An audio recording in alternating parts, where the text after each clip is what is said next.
You hear me? Young people, don't be afraid. Be focused. Be determined. Be hopeful. Be empowered. Empower yourselves with a good education. Then get out there and use that education to build a country worthy of your boundless promise. Lead by example with hope, never fear. You have to practice who you want to be. You don't wake up one morning and you're suddenly who you think you want to be. You have to put some energy into it. First of all is knowing who you are and being confident in yourself, because there'll be, Clarissa, what did you say? Pushing beyond other people's labels of you, all right? That's a big part. That's what we do to each other all the time. We don't even know each other, and we already determine from one glance, meeting, one line, one word, one phrase, this is who you are. So you have to know who you are before that. and you live that reality, and you keep living it out no matter what. And if you're have good character and good intentions, that ultimately shines through. But in the end, it's hard work.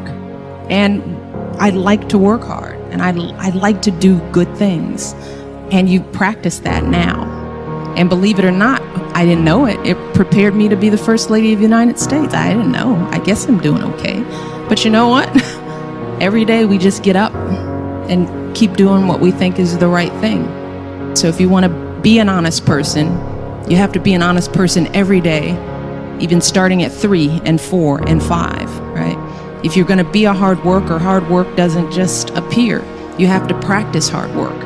You have to practice effort. And I also encourage them, try to help them understand that good things don't come easy. With that effort, that's where you grow. That's where growth is. Some of the best times in my life when I've grown, it's when I've done something hard, when I've overcome a fear. You don't realize that when you're doing it, but when you come out on the other side, you realize, wow, I've really stepped up. So I push my girls, but more importantly, I love them a lot. And that's what I feel for all of you. I want you guys to feel that in your lives so that you can be excellent. Because other people told me that I might not be able to do well in school for whatever reason. I was always a good student. I worked hard, but I thought there was some magic that happened that made you really, I didn't know that it was just plain old hard work. So there were periods of doubt for sure. I think I have doubts today. Doubts don't go away. You just learn how to deal with them. You start knowing yourself and you become more confident. The more successes you have, the more chances you take. You don't let the failures or the stumbles define you. Everybody falls every now and then. Some people fall a lot. And what I realize is that we have long lives if we're healthy and we do what we're supposed to do. I'm 47 years old. So think about it. Whatever mistake I made when I was 13, who cares? So think about life as a long trajectory. But at the same time, you don't want to make huge mistakes, because when you're young, making big mistakes can last forever, right? So you want to choose wisely. But the stumbles, the lessons learned, that's part of life that makes you grow. But I came to know that. I didn't know that when I was your age. I thought every mistake was the end of the world. I'll never get into school. I'll never be, of course, we all feel that way.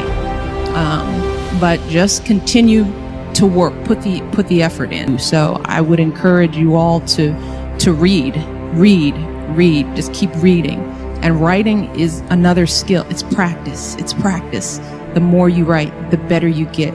Drafts. Our kids are learning. The first draft means nothing. You're going to do 7, 10 drafts. That's writing. It's not failure. It's not the teacher not liking you because it's all marked up in red. When you get to be a good writer, you mark your own stuff in red. And you rewrite, and you rewrite, and you rewrite. That's what writing is. And if you come out with those skills, and then you're confident, and you can articulate and you can stand up straight and look anybody in the eye and say, this is who I am.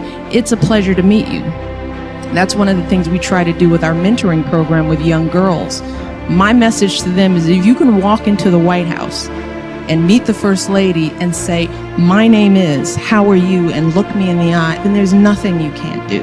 That's why it's important. If you guys walked here, are sitting here in front of all these people, standing tall, asking questions, using your voice, you have to practice that. These arenas just show up again and again, and then you just get used to it. The nerves go away, and you start relaxing into your own abilities.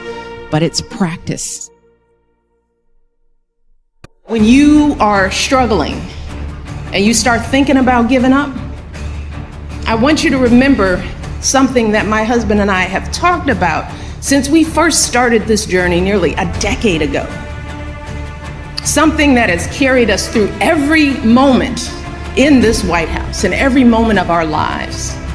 And that is the power of hope. The belief that something better is always possible if you're willing to work for it and fight for it. It is our fundamental belief in the power of hope that has allowed us to rise above the voices of doubt and division, of anger and fear that we have faced in our own lives and in the life of this country.